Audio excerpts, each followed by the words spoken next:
Authors Plus. Hello, everyone. My name is Diana with BookBuzz TV, and today we are joined with Pradeep Berry, the author of Medical Fraternity, The Depth of American Medical Malpractice. How are you doing today, Pradeep? I'm doing okay. Thank you very much for asking. Of course, we're very happy to have you here. Can we start by having you describe the personal connection and emotions that fueled your decision to write Medical Fraternity, The Depth of American Medical Malpractice?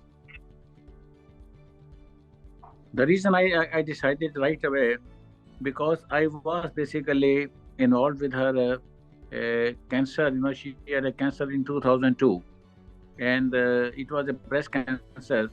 And after that, she was basically was her doctor was Dr. Merkel, Douglas Merkel, in Evanston Hospital. So then basically he was giving her the chemotherapy and every single thing. So then she was fine. And then we even flew to India to attend the marriage of my nephew. So then we used to go to Orlando and Sanibel every year. So then in 2004, she was having some ear infection and she went to see her doctor, a regular Dr. Humar, and he told her that you should go and see Dr. Merkel and let him have the biopsy. So finally, after coming back from Orlando, we went to see Dr. Merkel, and he said, I have no concern. So now the thing did not go away, and then she went to see Dr. ENT specialist, Jeffrey Schumberger, and he basically immediately did the biopsy, and he found out she had a very advanced 4-stage cancer, parotid gland cancer. So that became very serious for me, and that day I decided to leave my job, and I left my whole position, and after that I never worked. So then I was watching every moment, So then the case was given to Dr. Brockstein, Bruce Brockstein. He ain't the specialist, and he ruined the case. He did not know how to treat the thing. So we basically finally, so many things happened, and I took her to Mayo Clinic in November 2014, and in 4 days she was given the palliative care. So now basically I was very angry, and Bruce Brockstein did not return the call, and so finally I called the chairman, and then he said I will call somebody. So finally he left a message that we should see Dr. Merkel. Now Dr. Merkel basically was unhappy, but he started giving her chemotherapy on December and January in 2015. She was not able to go because she had shingles, and then finally on the 20 thing she had a thing, so she fell down in the house, and then I was trying to lift her. So then she was taken to the emergency room. Over there, she was found with this urinary tract infection, and they left her in the hospital, and I saw the code DNR. And I asked them to change the code, with the consent of Connie, and they changed the code. So now basically I was very happy, and we were eating salad on the 22nd at 6:30, and she got a cardiac arrest, and they did not perform the CPR. I lost my temper like anything, and I think they were scared to death. And after 9 minutes, they basically did the CPR. And so I watched every single thing, I video record, and now her tubes had to be taken out on March 2nd. So now basically I was there 24/7, and then they were threatening me to go out. I said I won't go. So the only mistake I made, that on the 27th, I left the hospital to sign certain papers. Behind me, when I came, I found out Brockstein came, and he was there, and he told me, Mr. Berry, you don't have any power. I said, why? He said, Mr. Berry, we have already discussed the case with your brother-in-law, Michael Fuller, and he said that I love her, I cannot come. That's all they told me. And after that, I was angry, I was slighting, and finally, basically at 1:10, she died. At that time, I took an oath. Connie, I will take a revenge. I will take a revenge with the world, basically, and I will definitely do something for you. So then I started fighting for the attorneys, nothing happened, and then gave me the idea. Now I have to do something to bring it out to the world, about what happened. So that basically was motivated me. Wow, I completely understand your frustrations that led up to you writing this book. It It seems was a, it was a, you know, the one of the reason was when Connie died on Friday night on 27th February. I was there 24/7 after her body was taken, and then in the morning I came and I was looking at the paper.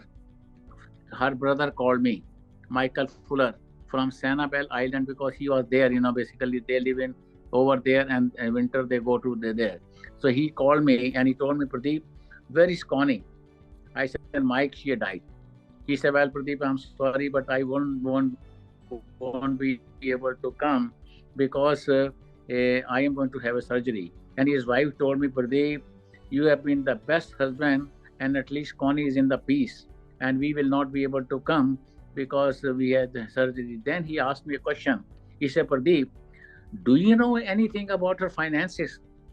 I said, Mike, I don't know. He said, well, you better know because you are her husband. I said, Mike, I don't know. He said, you better hire an attorney, otherwise her money will go into the probate. I said, Mike, you don't have to worry because Connie has left some money for your children. He said, that's great. Next day, he called me. He told me, Pradeep, are you going to file a lawsuit? I said, yes. He said, well, make sure our names are not there. Make sure our names are. That gave me the idea. I said, well, he was involved. And he was involved, and that motivated me. And it is the truth. And I tell you, I'm not scared of anything. I have told the world, and nobody can challenge me because I have all the reports. Medical reports are in my hands. Nobody can touch me. yes. And I'm the first person in the world, basically, who has openly written the names of the doctor. What dates it was, I have to have a guts, because I care.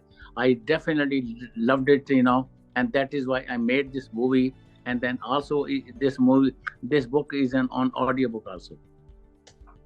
So you Okay. mentioned that this incident involved your late wife, Connie. How did you manage to balance sharing your personal grief with also shedding light on the larger issue of medical malpractice in the US? Basically, for 2 years, basically I was running around with the different attorneys. I went to the court myself, and they offered me that if you want to fight your case yourself, so you can do that. And I was going to do that, but some of the other couple of attorneys, they told me, Mr. Berry, you should not fight alone, because in case you lose, then you will have to pay all the expenses. And I feel regret. I should have taken the case myself, and I would have won. I would have asked the judge. I said, honorable judge, I just have one question. Why did Dr. Brockstein came? He was not her doctor. He was not her doctor since October 2014. Her doctor was Dr. Merkel. Why did he come in my absence? Why did he call Michael Fuller? I have the power of attorney. Who is Michael Fuller when the power of attorney is with me? Judge would have said, okay, Mr. Berry, you are right, how much damages you want? I would have said, give me $30 million, and I will leave that charity for for the for the hospital and for the poor people. Mm, wow. Why did he come? Question comes there that when he was not the doctor, when he already given the case to Dr. Merkel, why did he come in my absence? Why did he call Michael Fuller? Mm-hmm. Why did he call? Yeah. And this book, I written Untold Secret, My Connie, My First and Last Love, and that was basically turned into myconnie.com. And this whole question animated, you can see that also. Mm. So, how did you come? It was made in Germany. Oh, sorry to cut you off, but I was wondering, since you're touching on your experience with the different doctors, how it relates to the significance of the title Medical Fraternity. Actually, this title was given to me by the Evanston Public Library. There is a librarian, and I was discussing with her. So she told me, Pradeep, I can give you a better title, And then she gave me this name, Medical Fraternity and the Depth of Medical Malpractice. So it was given to me by this lady, Suzanne, from Evanston Public Library. Mm. How do you think the title reflects the support system within the medical community that sometimes shelters negligent doctors? Yes, it is the name. I basically earlier also you see I was thinking of writing the book with the name of that the medical fraternity is very strong, and the attorneys fraternity is weak. But then I changed the topic, because if you see the medical fraternity in the USA anyway is very, very strong. No doctor will go against that. And the reason is I lost the case because attorneys were willing to take the case, provided I can get a letter from another oncologist. It has to be any doctor in the USA who will say that this was a breach of trust. And I tried many doctors, friends of mine, and they all refused me. I called many oncologists, Indian and American I know, and they refused me. And I can tell you, you will never get any doctor to say anything against that. That is called the medical fraternity so strong.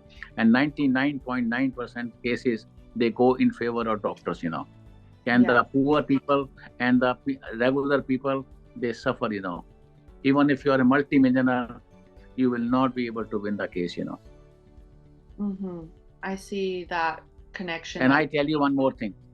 I called FBI, Federal Bureau of Investigation. They interviewed me for 2 hours, 3 hours, and they told me, Mr. Berry, if you had called the police at that time in the hospital, we would have immediately sent our thing and would have arrested them. We would have cancelled their licenses for years and years, and we would have penalized them because this is nothing but a very well-planned murder. And the motive was because Dr. Brockstein was very worried about his lawsuit. He was very worried about lawsuit because he neglected the case.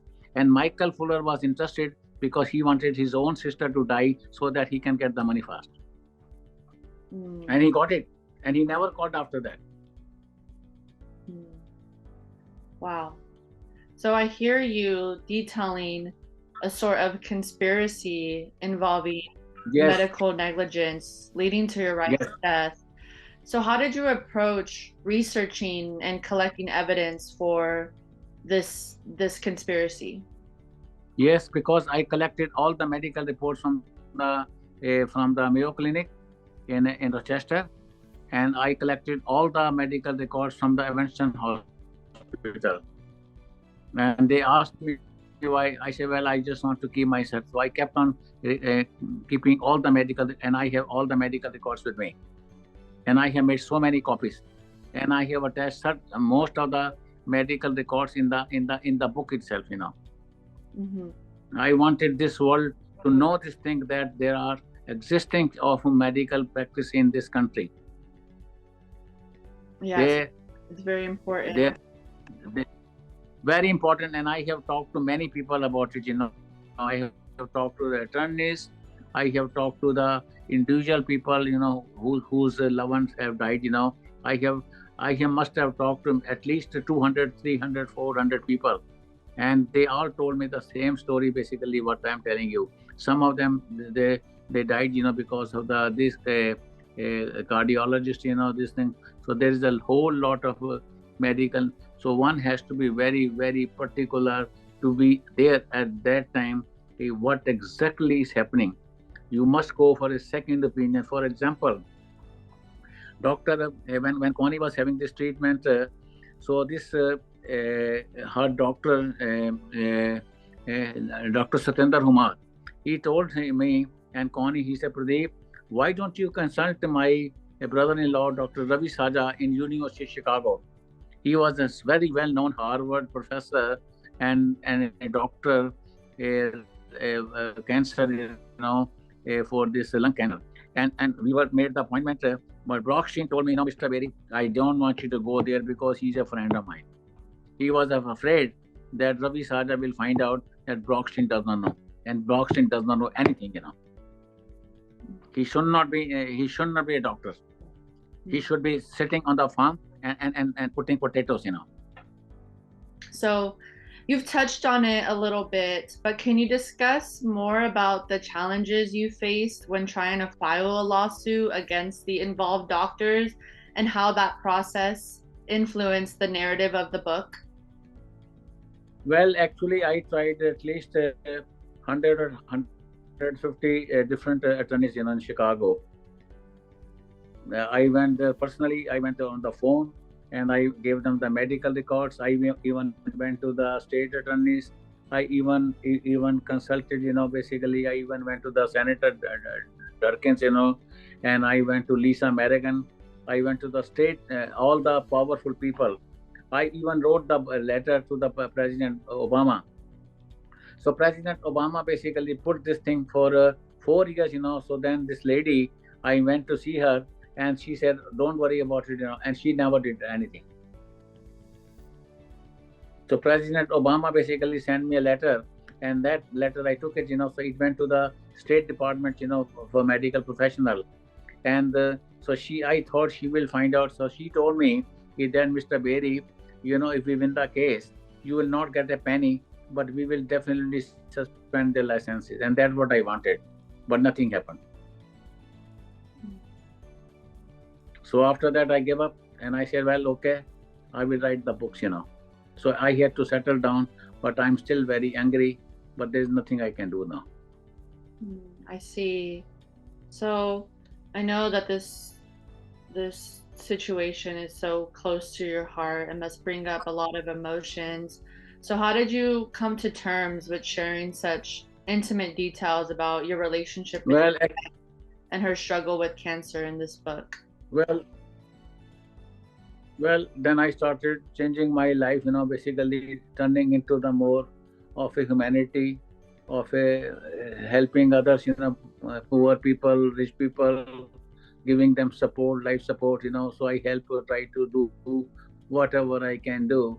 And one of the example you can see is Diana. Diana basically is a disabled person, and she basically has no one else. So basically, she wanted to be with me, and I told her, you can come and stay with me like my daughter, And I treat her, and she's very intelligent. So this is one of the happiest thing in my life that I was able to do in memory of Connie. And before that, I was able to help her cousin also, Elsa. And so these were the two things basically gave me some satisfaction, at least in memory of Connie. I'm doing some humanity work, I even took Diana to India also. That is lovely. So, I really admire that you're keeping her spirit alive. And I not only took her in the economy class, I took it in the business class. Both ways, coming back and forth, because I wanted to see that she is comfortable because she's going for the first time. And I did not want her to see her that she got any seizure, and she did get a seizure attack when we were coming back from Delhi in the Ethiopian Airlines in the business class. So from there, Ethiopian Airlines, we were fine. And then finally, when we flew from Ethiopian Airlines, so they had to land in Durban, Ireland for the fuel. At that time, she got a very, very serious attack in the plane, and they called for the emergency. And luckily, God saved her, and she's with me. So this is a miracle of that, Yes, we have time for one more question. So I have faith in God. The book touches on your immigration journey and the significant life decisions you have faced.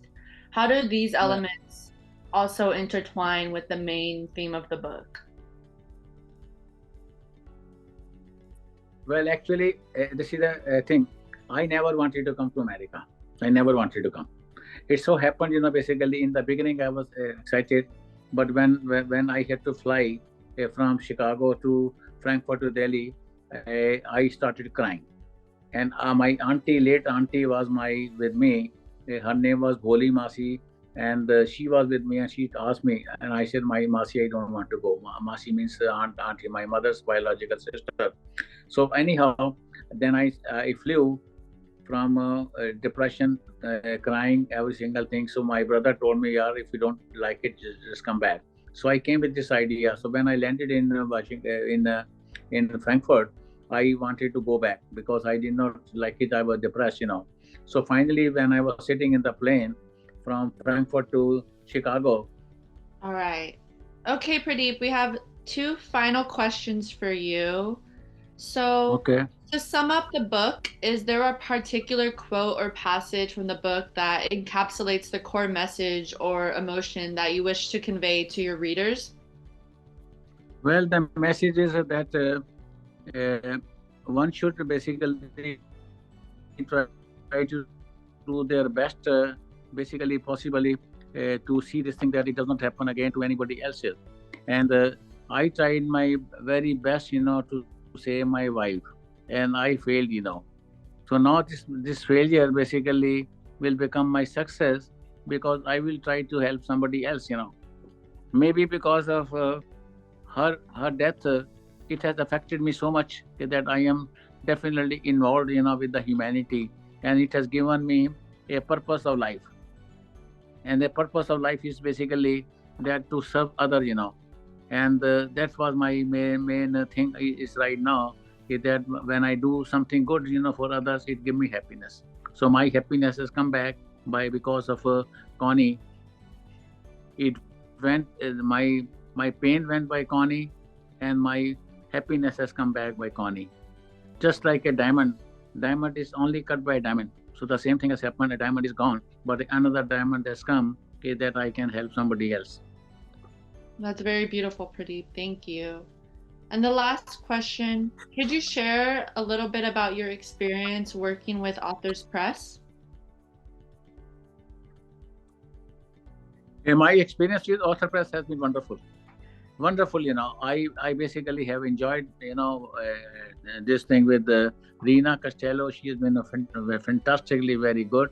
And and the color and the design basically she did is the best. And I told this thing to Rina, that I have lost faith in other publisher. The only publisher basically I have faith is in Author Press. I know they are genuine because I met them and I know they are genuine. So I told this thing. So Author Press is the only company I will always go with and I will recommend Author Press to anybody. Thank you so much for sharing that. Beautiful. Thank you for your time. You people. No, thank you very much for your time, and you people have been fantastically honest, front, nice, professional, everything. I think because of you, I was able to attend this New York book writing, Los Angeles, and I also remember I don't know 2018 or 2000, yeah, when I went there. So this Author Press people told me that Mr. Berry, there is a party also, and I enjoyed that party with the Los Angeles Times in UCLA, in the University of Southern California, Los Angeles. It was a beautiful party, and I totally enjoyed. And I wish I could go back again there. Thank you so much for sharing your experience. And I will go.